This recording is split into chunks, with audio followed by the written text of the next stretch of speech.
I want to tell you the story of my life. A story that began in my childhood, long before I knew what hunger, loneliness, and betrayal really meant. From the very beginning, I knew my parents loved my younger brother more than me. They never admitted it openly. What parent would? But children see everything. And I saw it in every detail. When we were kids, he got brand new toys, shiny and beautiful, straight from the store. I got his old, broken ones. When he came home with a good grade, they cheered, clapped him on the shoulder, and said, "We're proud of you. You have such a bright future." When I brought home the same grade, all I heard was, "Well, you're the older one. That's expected from you." When he made mistakes, they comforted him. "He's just a kid, it's okay."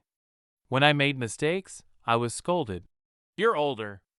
You should be an example." I dreamed of hearing just once, "We're proud of you." But those words never came. At school, I worked hard. Not because I was the smartest, but because I believed education was my only chance. I wanted to go to university, to build a future, to prove that I was worth something too. But every time I brought up the idea, my parents said the same thing. "We're not wasting money on you. Your brother is the smart one. He's worth the investment. You'll figure it out on your own." And when I turned 18, they kicked me out of the house. My father said, "You're an adult now. We need to focus on your brother. You're on your own." My mother stood beside him, silent, not looking me in the eye. My brother sat in his room with the new headphones they had just bought him. I stood at the door with a suitcase in my hand and realized I no longer had a family, covered rent, and cheap meals. Sometimes I went to bed hungry. Sometimes I stayed outside just to avoid coming back to that cold, lonely room. But the worst part wasn't the hunger. The worst part was knowing that my own parents had decided I wasn't worth anything. At night, I sat with an old secondhand laptop I had bought with almost my last money. I searched for free courses, read books, studied anything I could, business, programming, marketing. I grabbed at every bit of knowledge, every chance. Of course, nothing worked at first. My first projects failed. Clients rejected me. Friends laughed behind my back. "You? A businessman? Don't be ridiculous. Just live like everyone else." But every failure only fueled the fire inside me. I kept repeating to myself, "They threw you out. They didn't believe. Prove them wrong." And then, one day, it happened. I got my first freelance job, writing a small text for a website. The payment was tiny, but it was the first money I ever earned with my mind, not my hands. I'll never forget that feeling. It wasn't about the money. It was about proof. Proof that I could. From that moment, everything started to change. I worked nights, slept only a few hours, but kept moving forward step by step. First clients came one by one, then 10, then 50. The money was still small, but it was progress. 2 years later, I bought my first car. Old, used, but mine. I rented a decent apartment. I wasn't just surviving anymore, I was living. When my parents found out, they didn't congratulate me. They didn't say, "We're proud of you."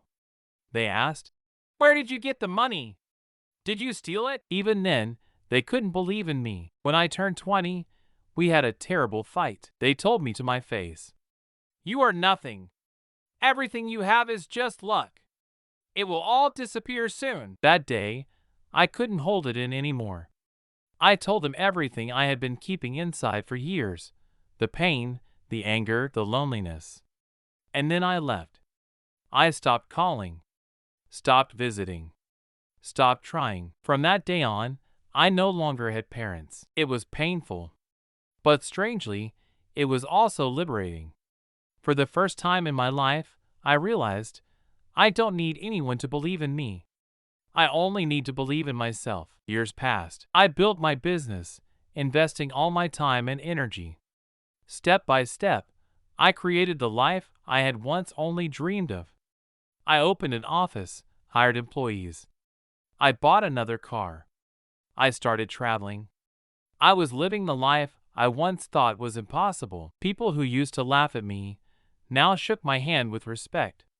The same friends who mocked me now asked for advice. And my younger brother, the one who had everything, the clothes, the school, the money, he ended up with nothing.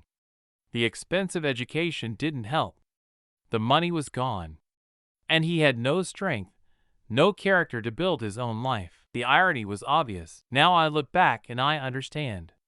If my parents had supported me, if they had paid for my education, if they had let me stay, maybe my life would have been easier.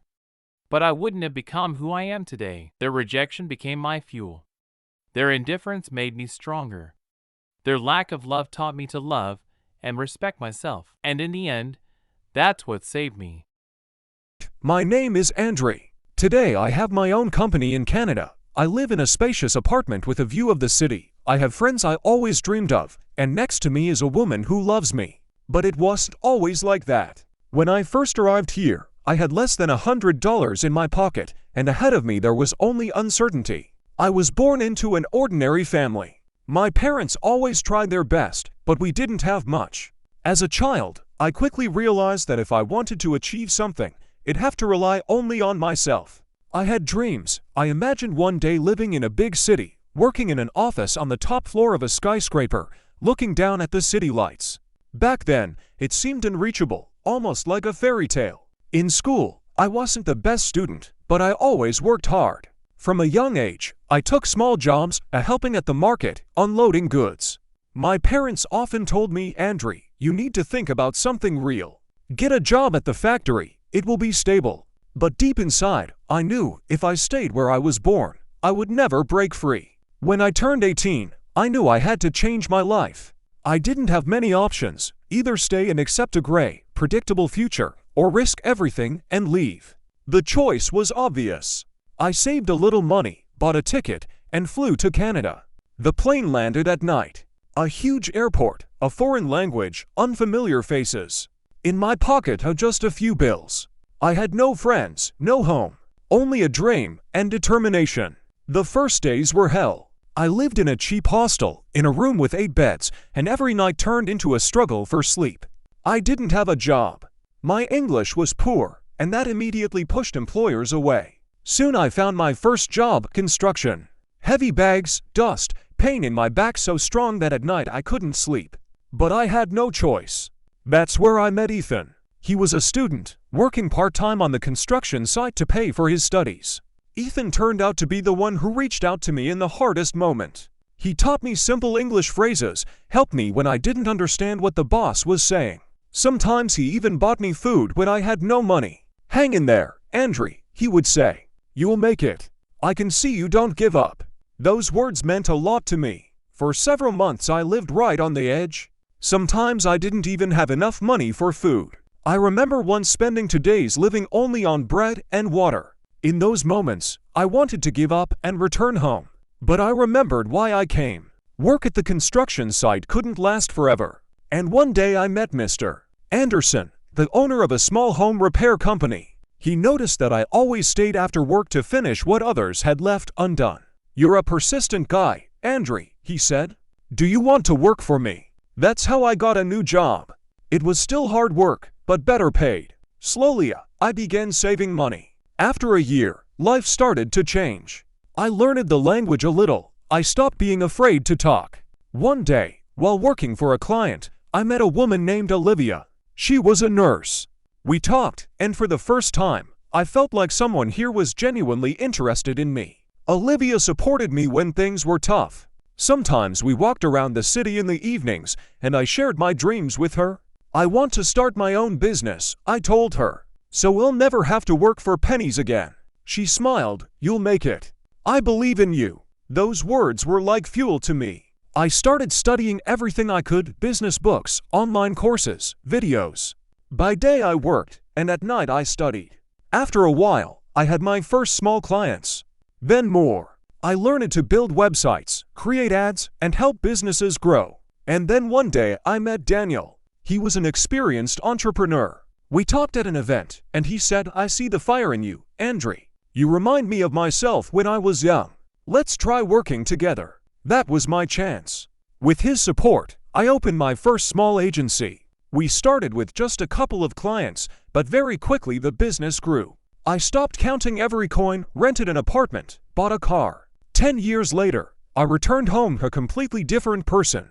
My relatives looked at me with surprise. Those who once said I would never succeed now asked, "How did you do it?" I smiled and answered simply, "I just didn't give up." Now I understand, if I hadn't gone through all those trials, the cold nights in a hostel, the construction site, hunger, fear, loneliness, I would never have become who I am today. I am an immigrant who came to Canada with almost no money. And now I have everything I once dreamed of. But the most important thing is that I believe in myself.